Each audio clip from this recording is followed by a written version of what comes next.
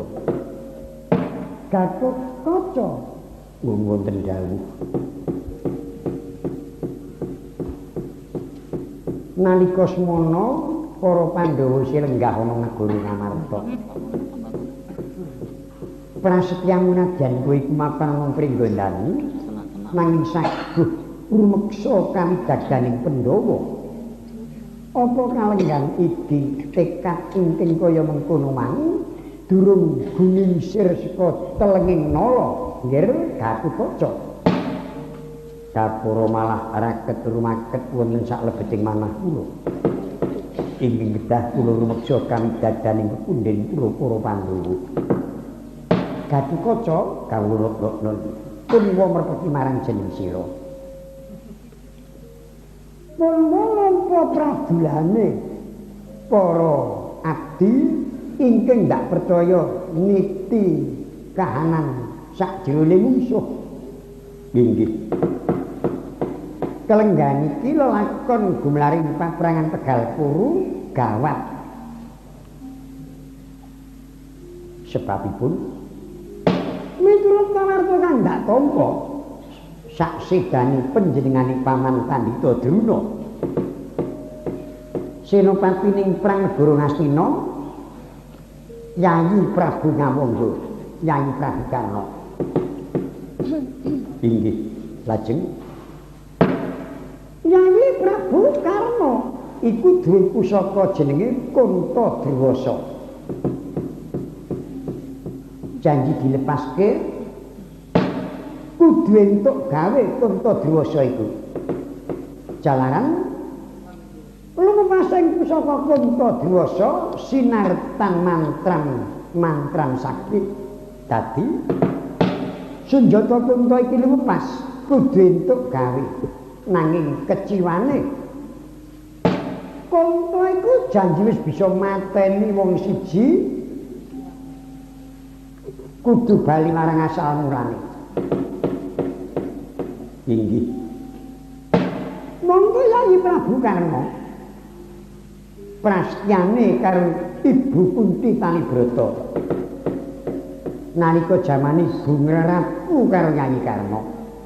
Ibu mboten perlu kuwatos putra Paduka tetep gangsal.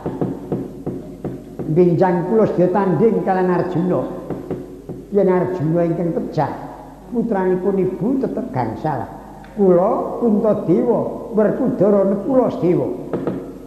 Nanging menawi kula ingkang pejah, putranipun ibu tetep gangsal. Kuntadewa Werkudara Janaka Nekula Sedewa. Mongko gamane Yayi Karna Kuntadewasa. Yen nganti Kuntadewasa mengko diculke, mongko Dimas Janaka sing methuke, kowe ngerti dhewe. Janaka iku ingkang dianta-anta ya mung Yayi Prabu Ngawangga. Lamun mengko mireng Yayi Prabu Karna ingkang jumeneng Senopati. Janaka mesti magut rananggana, ora kena dipenggak dening sapa wae. Inggih. Yen Janaka kena Kuntadewasa tekaning pati, kowe ngerti to prastyaning Pandhawa, siji mukti sing papat melu nyeyuk, siji mati sing papat mbelani. Dadi nek Janaka iki mengko maju perang muncul Yayi Karna, kena Kunta Yayi Janaka tekaning pati dina iki mengko perang Bratayuda bubar sing kalah Pandhawa. Merga Yayi Kuntadewa Werkudara Nekula Sedewa mesti enggal bela patine Janaka.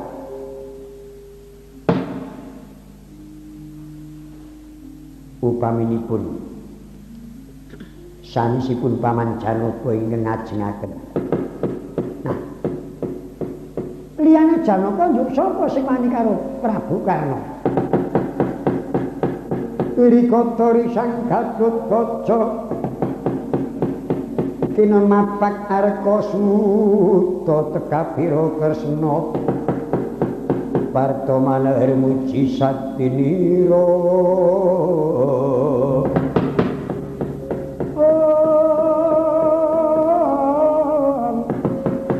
Sang imujaran bang-bangesmu anggar cita Sigra marek mawancana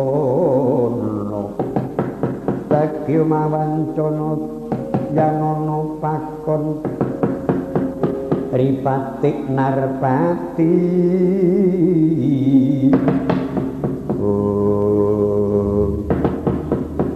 Oh Prabu apa nggih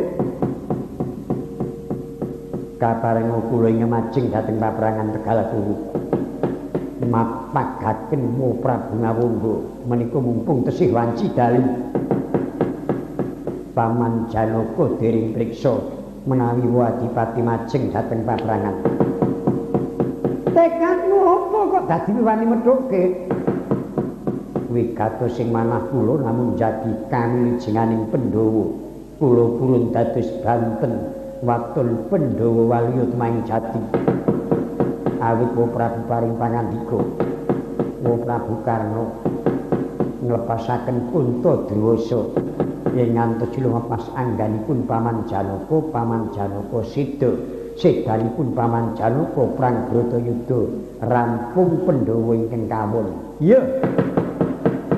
Yen kula ingkang majeng yen saged kula ngrebat Kuntadrawasa kula nadhahi Kuntadrawasa nanging yen boten saged Gatotkaca pejah kula temah nanging ngendikanipun Wa Prabu yen Kunta sampun lumepas pisan kedah wangsul dhateng asal mulanipun tegesipun yen kula pejah kenging Kunta Adipati Karna sampun pepes dayanipun mboten badhe saged unggul mengsah Paman Janaka ya kaya ngono kuwi aku arep bloko ngono kuwi wigih ringa-ringa pengendikaku dadi kowe saguh wani metuk Yayi Prabu Ngawungga sagad malah mawantu-wantu panuwun kula badhe ngrumiyin majeng dhateng paprangan lebetipun dalu menika Paman Janaka sampun ngantos priksa yen kula majeng rananggana awit mangke menawi sampun gagat rahina kula natap teng ora bendhe wonten ngajeng Paman Janaka tentu boten kersa badhe nusul wonten ngajeng awit yen nyusul wonten ngajeng tegesipun lajeng pasulayan kalian kula gantos perkawis. Oh iya to yen mengkono nggih aku ndak maringi priksa para kadang Pandhawa supaya mantep rasaning pamikirmu. Kowe maju madyan paprangan iku bisa dadi srana unggul prang Bratayuda tumrap Pandhawa.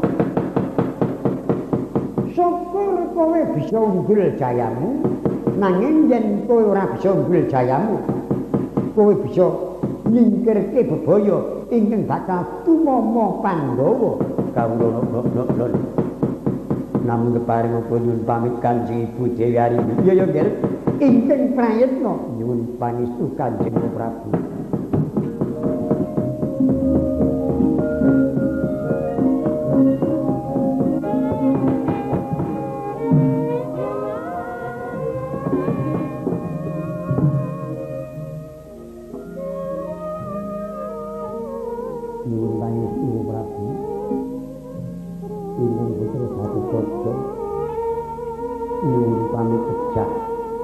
Gatotkaca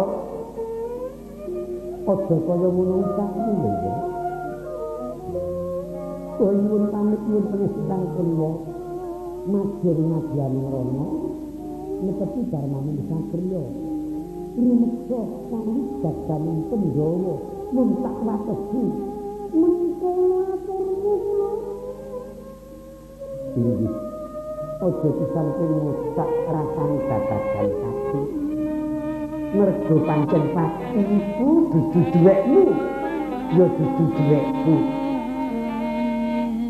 ingkang menang murba masesa amun Hyang Widiwasa kalenggan pipi maju madyan paprangan. Mati karo urip iku sejatine ora ana bedane. Yen kowe menang kontan ing jagat ning kowe tekaning pati dadi srana menganing wiwara swarga mulya. Mula ya nggir mung puji rahayu kang dak maringake jeneng sira muga-muga kasembadan apa ingkang mbok sedya nyuwun pangestu Kanjeng Prabu.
Suyung mulat cekar dandan nyurung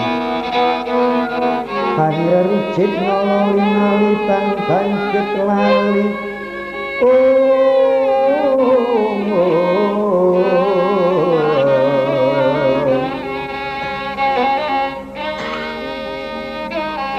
Lolo lulus lilo lamun Pinget dilo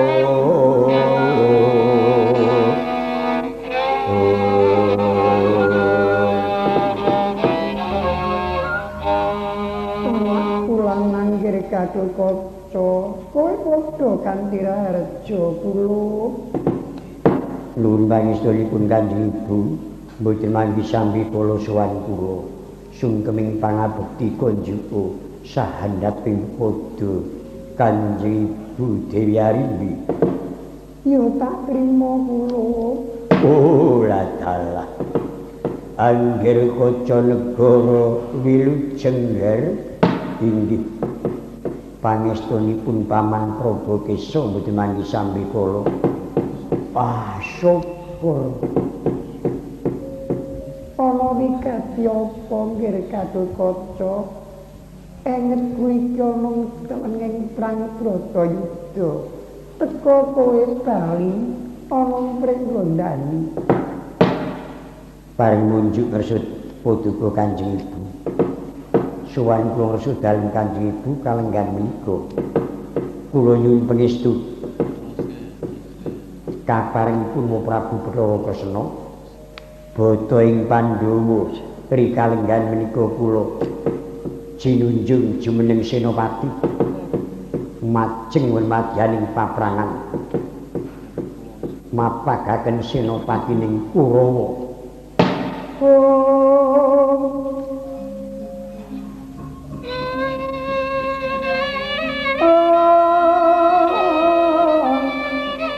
Rengkuning tiasne kyogong dinten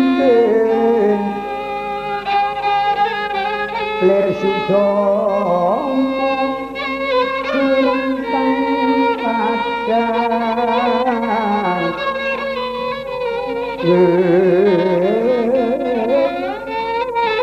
kalingan lantai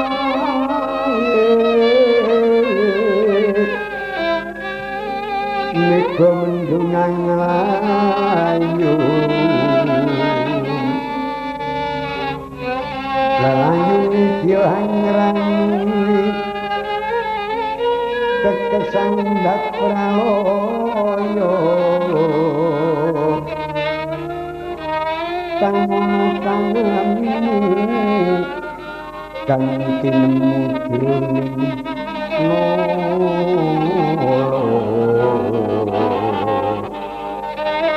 Dewa pecaran jagat saya kirilo praten hantoko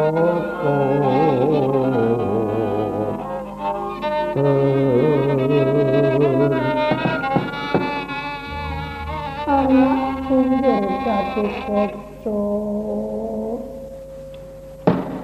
kaya napa bom-bom ngrasane ati tutupi wong atuwamu midanget kowe kalenggan iki dijunjung jumeneng Senopati mapakake Senopati ning Kurawa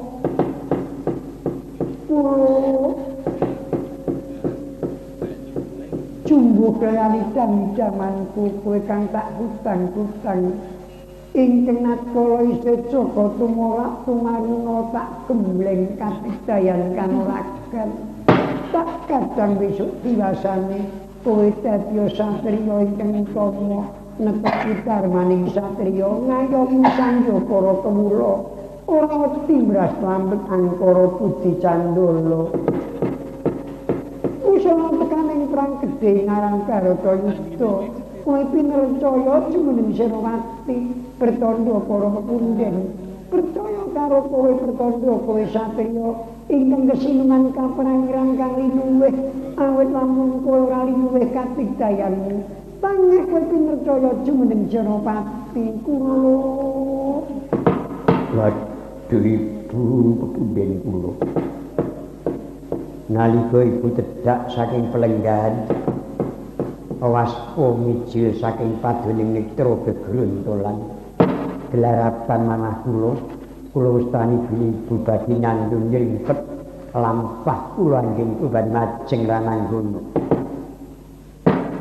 dupi wijil pangandikanipun ibu kawiyos mekaten suraosing pangandika ibu bongbong penggalipun kagungan putra dipun jumenengaken Senopati sirna raosing pumarasan kula ibu upami ketingal sak harga suta ageng manah kula iya nggih Katukaca nanging pun ibu perlu arep ngerti mungsuhmu sapa Senopati ning Kurawa Adipati Ngawangga jagat anak tulangan yo nggih menapa Bu dupi ibu priksa mengsah kula Adipati Ngawangga semu kaget ora apa-apa nggih yo mesti welingipun ibu sing prayitna lamun kowe weruh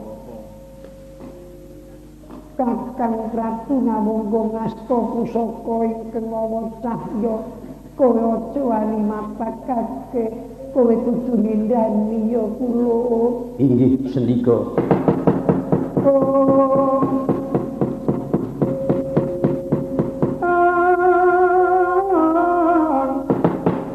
Wangudi ayu tomo mangambararum ing kasuma yen ngandika esmunyo gigit ladi esmunyo angu jiwat sembodo kenging sarira lelewani milangoni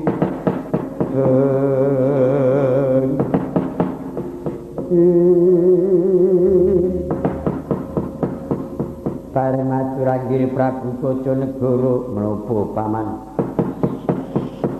tubi kula widangit panjenengan sedya majeng rananggono. Wah, kula sak kadang sampun prasetya sedya nglabeti dhumateng anggir Kacanegara sak telasing nyawa kula. Mila kaparenga kula sak kadang graja pun paman Prabakesa Braja Wikalpa Braja Lamatan kala sumber katong majeng dhateng madyaning paprangan ngrumini lampah bilani anggir Prabu Kacanegara. Matur nuwun paman yen mekaten kula sumanggaaken anggen punata wadya pringgodan nyuwun pangestu kanggo ratu. Ati nggir Katokaca apa dene Kyai Prabakesa. Lho mriki.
dadi netraning uga rapuh sabdaning kukilo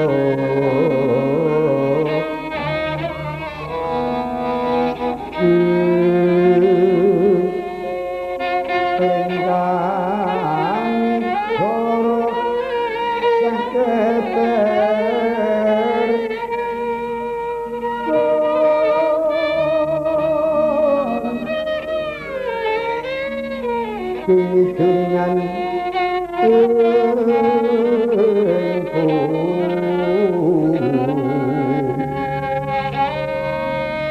lirwu sing tinibanco pepetoking ayam wono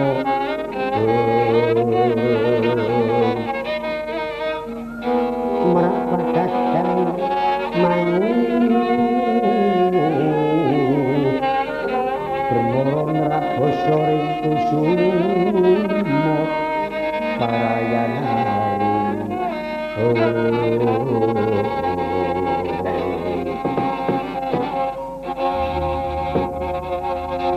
wayah Prabu Bathara Kresna padha kanthi Raharja.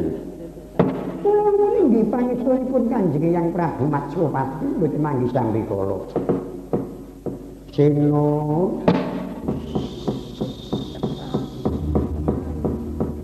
Matswapati kakekku apa? Padha kanthi Raharja pangestune Matswapati kakekku petiku Tambanana. Ya tak trimo nggih.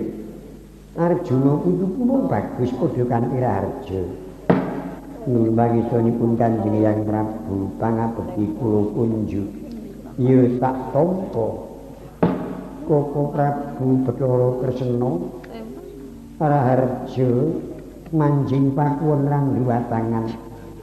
Nuwun pamujinipun Nyai Samyaji boten manggi sambikala. Sumengko rasaning pamikiripun kaki rehni putuku Janaka. Putuku Bratasena wis ngadhep.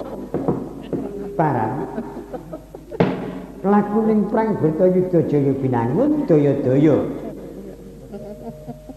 Kurawa enggal bisa tumpes tapis amarga sakpatine putuku Angka Wijaya Abimanyu.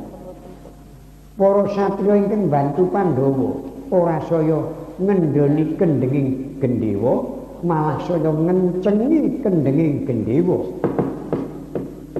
Ngisik-isik pedhang uga tabitake pedhang lan mudan bindi gada lenging panyiptamun daya-daya enggal Kurawa sak balane tumpes tapis tanpa sisa upama ora bisa anggone padha ngendhaleni wis nebyuk ana paprangan tanpa tatanan.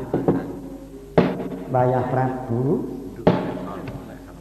panuwuning para satriya lan para wadyabala mengkono mau enggal tanggapana sapa ingkang menang jumeneng Senopati. Awit nalika putuku Drupada ngadhepake Druna banjur tumekaning lalis. Dados kamuningan Kanjeng Hyang. Werkudara menika wau sampun munduraken Senopati pengapit. Pengapiting Senopati ning Kurawa Ratu Kembar Boma Wikata Boma. Saged dipun sirnakaken dening Dimas Bratasena. Ya mengkono Sena. Iya. Lah sak batite. Kalenggan menika Senopati ning Kurawa ing majeng won madyaning paprangan.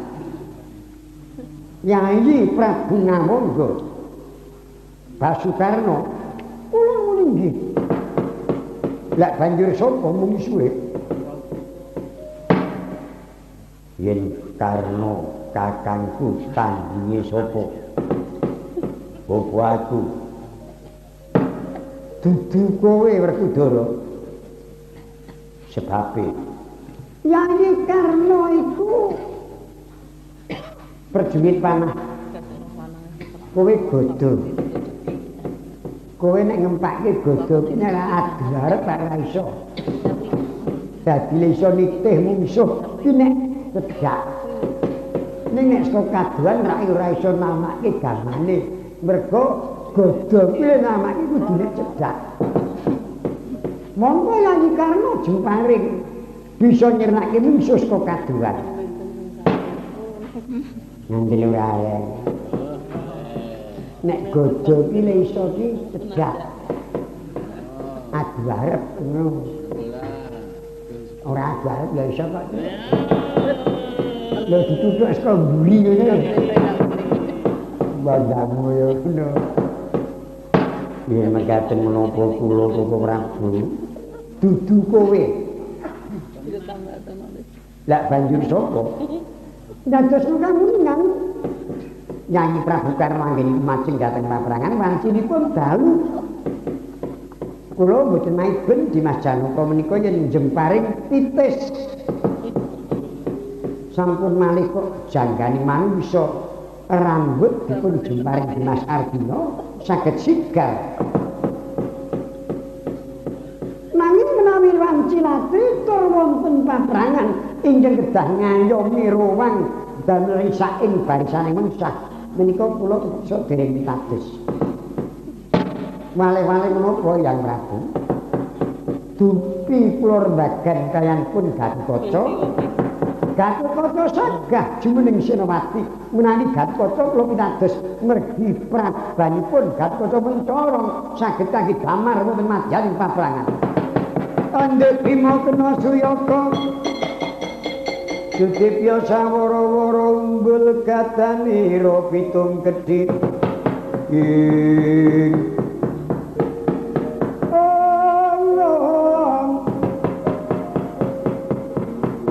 majenge rana ika dwandwa ing Kresna kakangku.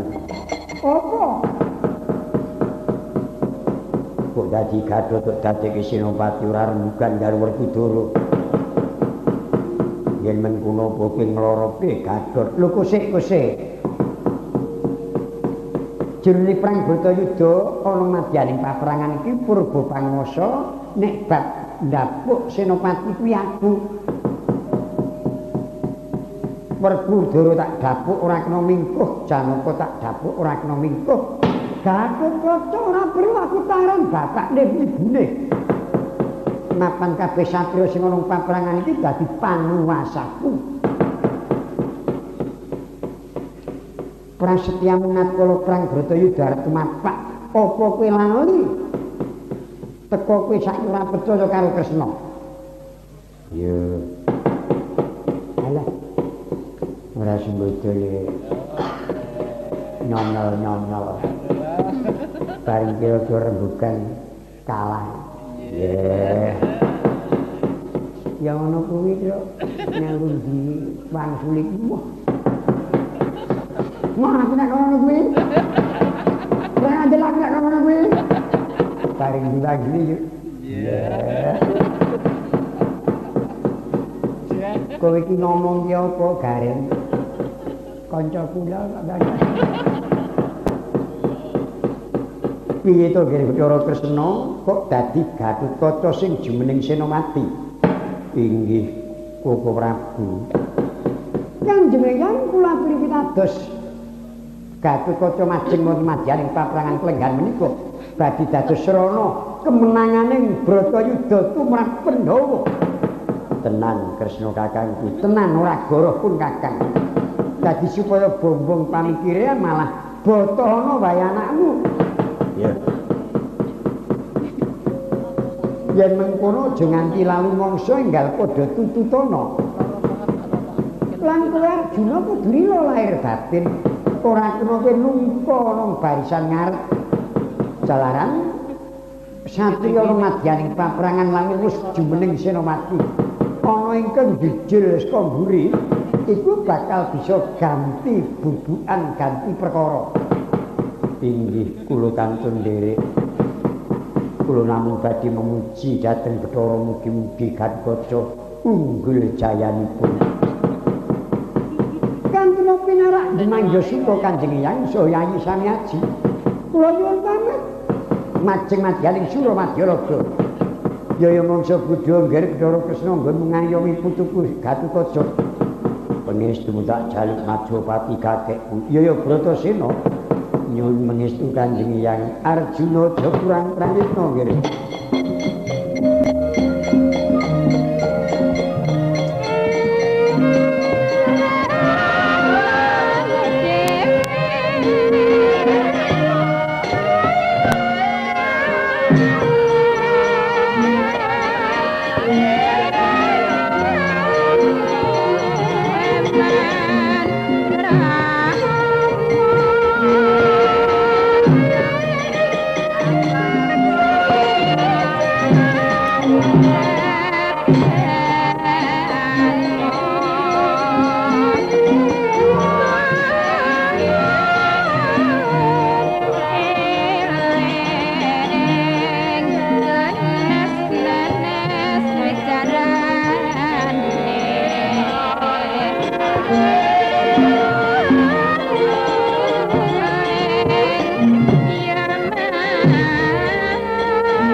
Sikra madeg suraning driya murih jaya ing palugon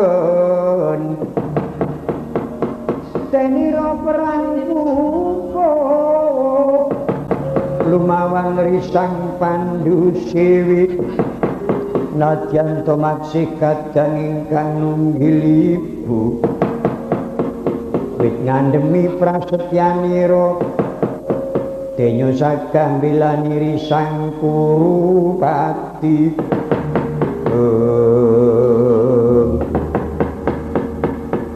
nyaosaken pangabekti kula Kanjeng Adipati Gatotkaca kawula loro kowe ngaturke pangabekti ana ngersani wong atuwamu aku tak tampa pangestuku tanpa ana kula pundi wistaka mugi dadosa jimat kedyaning paprangan Wadyabala wis padha campuh Bandayuda isih kober kowe ngaturke pangabekti karo wong tuwa. Darbi sedya apa? Kula matur Wadipati anggen kula sumengko kedah saged sowan Wadipati kejawi nyaosaken pangabekti. Kula nyuwun pangestu. Kowe nyuwun pangestu. Inggih.